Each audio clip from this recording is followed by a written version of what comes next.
ये इंसान एक गुफा के अंदर 27 घंटे तक उल्टे शरीर दबा रहा और इसे बचाने के लिए बड़े से बड़े रेस्क्यूअर आते हैं और फिर कुछ ऐसा होता है जिसे सुनकर लोगों का दिमाग हिल जाता है। अगर आप कमजोर दिल के हैं तो वीडियो को आगे ना देखें, क्योंकि यह कहानी सुनकर अच्छे से अच्छे लोगों को डर लगने लगता है। यह है the most unusual and most terrifying death in caving history. यह है नट्टी पट्टी केव की कहानी। 24 नवंबर 2009 के दिन अमेरिका के यूटा में रहने वाले जॉन एडवर्ड नाम का 26 साल का लड़का, जो कि अपनी जॉब से सीधा छुट्टी लेकर अपने घर यूटा में पहुंचा और वहां जाकर जब वह फैमिली से मिला तो सभी फैमिली वालों ने मिलकर प्लान बनाया कि क्यों ना वो इस वेकेशन को कुछ अच्छे तरीके से मनाए, और फिर वह नट्टी पट्टी केव एक्सप्लोर करने का प्लान बनाते हैं। और यह प्लान उनके लाइफ का सबसे खौफनाक डिसीजन होने वाला था। तो सभी घर वालों का प्लान यह होता है कि 24 नवंबर की रात 8 बजे नट्टी पट्टी केव को एक्सप्लोर करने जाएंगे और कुछ घंटे बाद वापस घर लौट आएंगे। लेकिन वहां जो होने वाला था ये कोई सपने में भी सोच नहीं सकता था।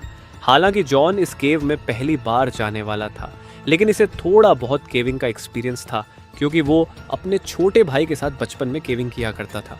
केव में एक ऐसा सेक्शन है जो कि काफ़ी चैलेंजिंग है, जैसे कि बर्थ कैनल कहा जाता है, जो कि बहुत ज़्यादा नैरो और टाइट है, जिसकी वजह से वहाँ एक्सपीरियंस केवर भी अपने बॉडी को स्क्विच करके निकाल नहीं पाते हैं। किसी के हिप्स और शोल्डर वहाँ फंस जाया करते और जितना भी वो कोशिश कर ले नहीं निकलते, और उसे निकालने के लिए रेस्क्यू टीम की ज़रूरत पड़ती। और इसी वजह से इस केव को सालों पहले बंद भी कर दिया गया था और ये नट्टी पट्टी केव मार्च 2009 में ही रीओपन हुई थी, कुछ नए रूल्स के साथ। रूल्स ये थे कि केव के अंदर जाने से 21 दिन पहले वहाँ के अथॉरिटी से परमिट लेनी होगी, और केवर के हर एक ग्रुप में 2 एक्सपीरियंस केवर होना कंपलसरी था। जॉन और उसका 13 साल का छोटा भाई जॉस दोनों एक्सपीरियंस केवर थे, तो इसे अंदर जाने की परमिट मिल जाती है। और फिर सभी घर वाले मिलकर नट्टी पट्टी केव के एंट्रेंस पर पहुंचते हैं, जिसकी साइज सिर्फ 30 इंच थी, और वह सभी 24 नवंबर की रात 8 बजे केव में घुसते हैं। पूरा ग्रुप केव में एंटर होता है तो पहले 1 घंटे तक सब कुछ ठीक चलता है और सभी लोग कॉन्फिडेंटली आगे बढ़ रहे होते हैं। लेकिन फिर जॉन और जॉस और उसके 2 दोस्त बिग स्लाइड की जगह पर रुक जाते हैं और आपस में एक मैप देखकर डिसाइड करते हैं कि वो इस केव के सबसे चैलेंजिंग बर्थ कैनल को विजिट करेंगे, जो कि इस केव के सबसे डीपर सेक्शन में है। ये इतना टाइट है कि सिर्फ कुछ ही लोग इस केव को क्रॉस कर पाते हैं, और यह माना जाता है कि यहाँ एक लॉन्ग टाइट पैसेज है, और अगर इसे क्रॉस कर गए तो एंड में एक और लंबा टाइट पैसेज आएगा, और अगर उसे भी क्रॉस कर गए तो एंड में एक छोटी सी थोड़ी सी रूम मिलेगी जहाँ आपको टर्न होने का मौका मिलेगा, और फिर वहाँ से आप टर्न होकर वापस आ सकते हो। हालांकि ये इतना टाइट है कि इसमें एक्सपीरियंस केवर को भी घुटन होने लगती है और वो पैनिक हो जाते हैं। जॉन और उसका छोटा भाई जॉस, जो इसके पीछे आ रहा था, उन्हें बर्थ कैनल मिल जाती है और वो दोनों बर्थ कैनल के अंदर घुस जाते हैं। लेकिन इसमें गलती ये होती है कि जॉन और जॉस जिस रूट में घुसे थे वो बर्थ कैनल की रूट थी ही नहीं। जॉन और जॉस एक्चुअली में गलत रूट में घुस चुके थे, जिसके बारे में इन्हें कोई भी आइडिया नहीं था। जॉन 15 फीट आगे मूव करता है और इसी बीच इसके सामने कई सारी चट्टानें भी आती हैं। हालांकि जॉन हेल्दी था तो वो अपने बॉडी को डिफरेंट ओरिएंटेशन में मूव कर सकता था। अपने शोल्डर, अपने कमर एंड दोनों अपने पैरों को प्रॉपर डायरेक्शन में फोल्ड करके वो आगे मूव करता है। और जॉन अब कॉर्क स्क्रू के रूट में आ चुका था, और जिस तरह से जॉन आगे बढ़ रहा था पैसेज और भी टाइट होते जा रहा था, और अब तक वो वापस भी मुड़ नहीं सकता था, क्योंकि वो पैसेज एक्चुअली में बहुत ज़्यादा टाइट था। इसे लग रहा था वो बर्थ कैनल में है, और इसके अकॉर्डिंग जैसे इसे पता था कि एंडिंग में एक स्मॉल रूम आएगी और टर्न होने का मौका मिलेगा, इसलिए वो आगे बढ़ता जाता है। और यही जगह थी जहाँ चीज़ें और बिगड़ जाती है, और अब तक वो कॉर्क स्क्रू के एरिया में आ चुका था। इस कॉर्क स्क्रू एरिया को क्रॉस करने के लिए केवर को बहुत छोटे और फ्लेक्सिबल होने की ज़रूरत पड़ती थी, और सिर्फ कुछ ही लोग अपने स्किल की मदद से इसे क्रॉस कर पाते हैं, और वहाँ से केवर को रॉक लेस्ट से शार्प 90 डिग्री बेंड होना होता है।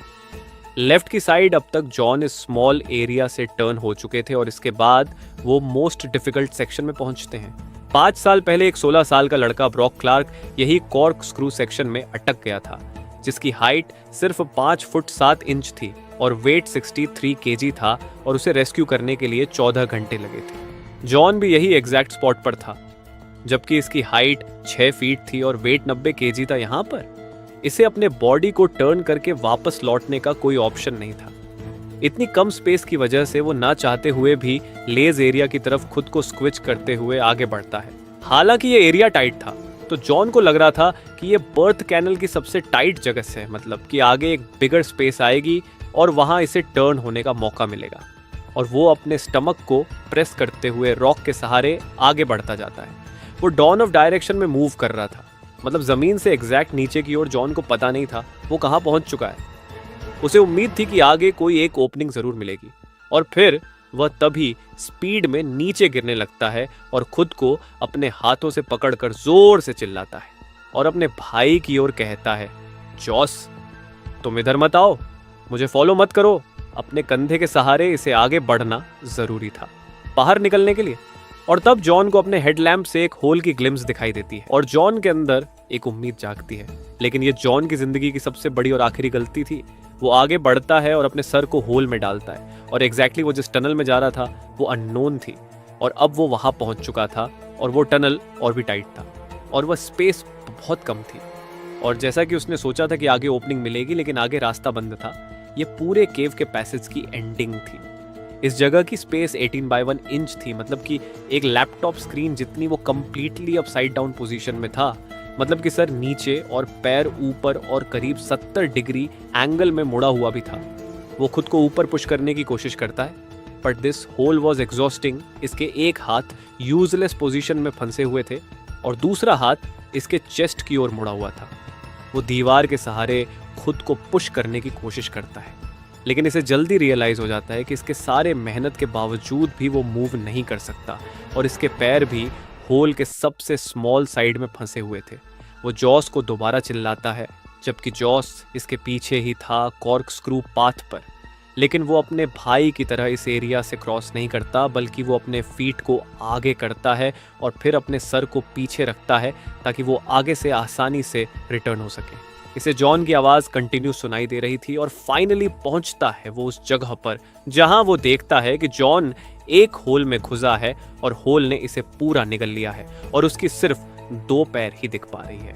वो जॉन के दोनों पैरों को अपने पैरों से पकड़कर खींचने की कोशिश करता है, लेकिन जॉन थोड़ा सा ऊपर आता और फिर ग्रिप छूट जाती और जॉन फिर वापस इनिशियल पोजीशन पर चला जाता है। और बार बार ऐसा करने से कुछ नहीं हो पा रहा था, और इस सिचुएशन में दोनों फ्रस्ट्रेट हो जाते हैं। और जॉस को यह बात समझ में आ चुकी थी कि यहाँ प्रोफेशनल रेस्क्यूअर की मदद लेनी होगी, और दोनों के बीच में ये डिसाइड होता है कि जॉस बाहर जाएगा मदद लाने के लिए, और जॉन यहाँ अपनी पूरी कोशिश करेगा रिलैक्स रहने की और धीरे धीरे सांस लेने की, क्योंकि यहाँ ऑक्सीजन की बहुत ज्यादा कमी थी। खैर, जॉस केव से बाहर आता है और सभी को इसकी जानकारी देता है और रेस्क्यू टीम को बुलाया जाता है। यहाँ पर सबसे बड़ी प्रॉब्लम ये थी कि जॉन अब साइड डाउन पोजीशन में था, और रेस्क्यू डॉक्टर का मानना है कि अपसाइड डाउन पोजीशन में रहने की वजह से वो सिर्फ 8 घंटे तक ही जिंदा रह सकता है, और फिर उसके बाद सारी ऑर्गन्स फेल होना शुरू हो जाएगी और इसे कार्डियक अरेस्ट आ सकता है। जॉन के रेस्क्यू के लिए सबसे पहले एक फीमेल रेस्क्यूअर अंदर जाती है जिसका नाम था सूसी, और वो अपने पैरों में रस्सी बांधकर अंदर घुसती है ताकि वह अंदर जाकर अटक ना जाए। इसकी हाइट सिर्फ 5.3 फीट थी, जिससे सुशी को कॉर्क स्क्रू एरिया से क्रॉस करने में बहुत आसानी हो जाती है, और रात को 12:30 बजे जॉन से मिलती है। और अब तक जॉन को वहां फंसे हुए 9 घंटे हो चुके थे। फिर सुशी और उनकी यह बातचीत होती है। Hi John, my name is Sushi, how it's going? Hi Sushi, thank you for coming, but I really want to get out. Oh no worry John, you are going to be out of here. John को ये professional help देखकर लग रहा था कि वह तुरंत यहाँ से निकल जाएगा, लेकिन वह गलत था। सूसी ये देखकर समझ चुकी थी कि ये सिचुएशन जितनी बुरी दिख रही है, ये उससे ज्यादा बुरी है। सूसी रस्सी से जॉन के पैरों को बांधती है और खींचने की कोशिश करती है, लेकिन रोप में फ्रिक्शन बहुत ज्यादा थी, जिससे वो इफेक्टिवली रस्सी को खींच नहीं पाती। सुसी सब कुछ कोशिश करती है जितना वो कर सकती थी, लेकिन वो भी 2 घंटों में फ्रस्ट्रेट हो जाती है और उसे भी यहाँ से बाहर जाना पड़ता है। बाहर सभी रेस्क्यूअर मिलकर जॉन को बाहर निकालने के लिए एक प्लान बनाते हैं। डिसीजन ये लिया जाता है कि वहाँ एक पुलिस सिस्टम इंस्टॉल किया जाएगा और एक मशीन से उसे खींचा जाएगा, क्योंकि 5 साल पहले ब्रॉक क्लार्क भी कॉर्क स्क्रू एरिया में अटक गया था तो उसे पुलिस सिस्टम से ही निकाला गया था। इक्विपमेंट के सभी पीसेस को कॉर्क के दूसरी साइड ले जाने में घंटों लग रहे थे और टनल एक्सट्रीमली टाइट थी और सिर्फ छोटे टूल को ही अंदर ले जाया जा सकता था और असिस्ट करने के लिए एक टाइम पर सिर्फ एक ही पर्सन हो सकता था और उस पर्सन को कद में छोटा और फ्लेक्सिबल भी होना ज़रूरी था ताकि अच्छे से क्रॉस कर पाए। ये कोई सिंपल सिचुएशन नहीं थी और हर एक पुलिस सिस्टम को इंस्टॉल होने में घंटों तक टाइम लग रहा था और इसी दौरान केवल जॉन से बात करके जॉन को रिलैक्स रखने की कोशिश भी कर रहे थे। जॉन को वहां अटके हुए अब तक 12 घंटे हो चुके थे और वो अपनी पूरी रात अपसाइड डाउन पोजीशन में रखकर गुजारता है और साथ ही एक बॉडी की अपनी एक फिजिकल लिमिटेशन होती है ऐसे पोजीशन में रहने के लिए, और वो उस लिमिटेशन को भी पार कर चुका था। उसका 90 किलो का शरीर ग्रेविटी के प्रेशर से लड़ रहा था, उसके ब्लड सर्कुलेशन में गड़बड़ी होने लगी थी और धीरे धीरे इसके सांसें रुक रही थी। पूरी रात यहाँ बिताने की वजह से ये काम एग्रेसिव हो रहा था। इसके लेग्स काम करना बंद हो गए थे। रेस्क्यूअर और जॉन के फैमिली के लिए जॉन को ऐसी हालत में देखना बहुत ही दर्दनाक था, लेकिन वो भी हेल्पलेस थे और ड्रिल करते हुए रेस्क्यूअर भी एग्जॉस्ट हो रहे थे। रेस्क्यूअर को पता था कि जब वो चाहे यहाँ से बाहर निकल सकते हैं, लेकिन यही चीज़ जॉन की किस्मत में नहीं थी। वह परेशान था और अपने चेस्ट को एक्सपांड करने की कोशिश कर रहा था जिससे वह सांस ले सके, और वहाँ हवा में ऑक्सीजन का कंसंट्रेशन भी कम हो रहा था। और अब इतना टाइम बीतने के बाद जॉन के पास एक वाइड टेलीकॉम सिस्टम लगाया जाता है और दूसरी साइड से जॉन की वाइफ इमली उससे बात करती है और जॉन को इनकरेज करने की कोशिश करती है, और जॉन भी अपनी वाइफ को दिलासा देता है कि मैं यहाँ से जल्द बाहर निकलूंगा और सब कुछ ठीक हो जाएगा। अब तक शाम के 4 बज चुके थे और जॉन के यहाँ 18 घंटे पूरे हो चुके थे और अब पुलिस सिस्टम भी लग चुकी थी और मूव करने के लिए तैयार थी। एक रेस्क्यूअर जिसका नाम रियान था, वह केव में घुसता है और जॉन के पास पहुंचता है। रियान कहता है, how are you? John, it sucks, I am upside down, I can't believe, I am upside down, my legs are killing me. Ryan देखते हैं कि बॉडी ओपनिंग के सबसे नैरो साइड में फंसी है, तो वो सबसे पहले उसे ठीक करते हैं और फिर वो उसके पैरों को रस्सी से बांध कर खींचते हैं। लेकिन जॉन के पैरों को बहुत ज़्यादा दर्द हो रहा था। वो जब भी खींचता तो जॉन उसे रुकने को कहता क्योंकि इसके नर्व्स अब अल्ट्रा सेंसिटिव हो चुकी थी, और फिर वो दोनों कुछ टाइम के लिए रुक जाते हैं और फिर वह दोबारा कोशिश करते हैं। और अब तक ऐसा लग रहा था कि पुलिस सिस्टम अब काम कर रहा है। जॉन अब ऑलमोस्ट इतना ऊपर उठ गया था कि वो अब रियान को देख सकता था, उससे आई कांटेक्ट कर सकता था, और फिर रियान जॉन को पीने के लिए एनर्जी ड्रिंक देता है। इसी तरह अब तक 19 घंटे बीत चुके थे। ये चीज़ें बहुत स्लोली हो रही थी और इसमें काफ़ी एफर्ट भी लग रहे थे। हालांकि थोड़ी सफलता तो मिल रही थी, लेकिन अब भी उसे निकालना काफ़ी मुश्किल था। जॉन के पैर ऊपर के सीलिंग को हिट कर रहे थे और उस पैसेज में उसे अपने पैर को ट्विस्ट करना इम्पॉसिबल था। तो रियान फाइनली डिसाइड करता है कि वह इसके पैर को तोड़ देगा, और यही बीच यहाँ पर एक ऐसी अनइमेजिनेबल चीज़ होती है जिसके बारे में कोई सोच भी नहीं सकता था। पूरी सिस्टम फेल हो चुकी थी। एक बोल्ट जो जॉन के ऊपर ड्रिल किया गया था दीवार में, वो दीवार से निकल जाता है और वह सीधा रियान के सर पर जाकर लगता है, जिससे रियान अनकॉन्शियस हो जाता है। और जॉन जो आधा ऊपर उठ चुका था वो वापस स्लीप होकर इनिशियल पोजीशन पर चला जाता है और अब जॉन का कोई रिस्पांस भी नहीं आ रहा था। ये मूवमेंट जॉन की फाइनल किस्मत थी।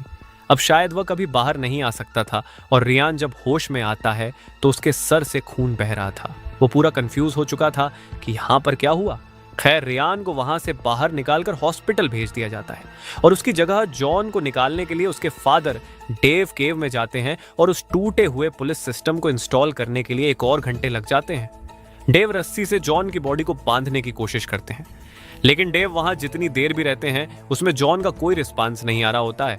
ये पूरा ऑपरेशन जॉन के बिना हेल्प के नहीं हो सकती था। ये पॉसिबल नहीं था कि एक 90 किलो का इंसान केव से बाहर निकल सके बिना उसकी मदद के। और जब डेव जॉन को रस्सी से बांधने की कोशिश कर रहे थे तो वह खुद भी 15 मिनट तक वहां अटक गए थे और आखिर में वो भी वहां परेशान हो जाते हैं और थक हार कर वहां से बाहर आ जाते हैं।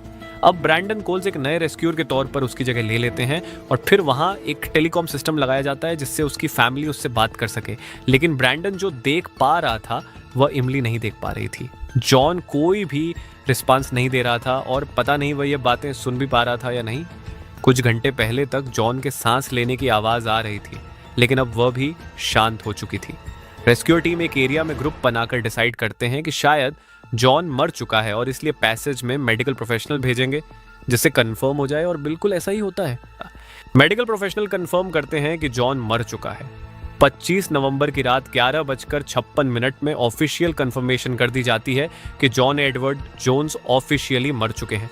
120 रेस्क्यूअर ने बैक टू बैक 27 घंटे कोशिश करी जॉन को बाहर निकालने के लिए, लेकिन जॉन के अपसाइड डाउन पोजीशन होने की वजह से यह इम्पॉसिबल था। जॉन अपनी लाइफ के आखिरी 27 घंटे एक एक्सट्रीमली इन्वर्टेड पोजीशन में था, जबकि डॉक्टर ने प्रेडिक्ट किया था कि वह सिर्फ ऐसी हालत में 10 घंटे तक ही जी पाएंगे। यह वाकई काबिले तारीफ है। जो भी रेस्क्यूअर अंदर जॉन तक गए वो सच में एक हीरो थे। वो जानबूझकर ऐसे जगहों पर मदद करने गए जिसके बारे में उन्हें खुद नहीं पता था वो कितना रिस्की है। उसी में एक रेस्क्यूअर मीडिया को बताते हैं कि ये उसके 29 साल की रेस्क्यू करियर की टफेस्ट रेस्क्यू थी और वो इस रेस्क्यू में हार गए अथॉरिटी पूरी कोशिश कर रही थी जॉन की बॉडी को केव से बाहर निकालने के लिए।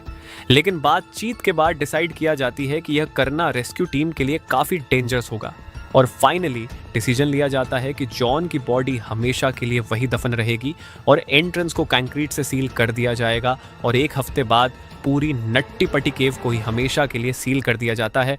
और इसी तरह के एक केव में कॉलेज के 10 दोस्त घूमने जाते हैं और केव के अंदर जाने के बाद उस केव में पानी भर जाता है। ये वीडियो देखने के लिए ऊपर क्लिक करें और वीडियो अच्छा लगे तो चैनल को सब्सक्राइब करें। Thank you.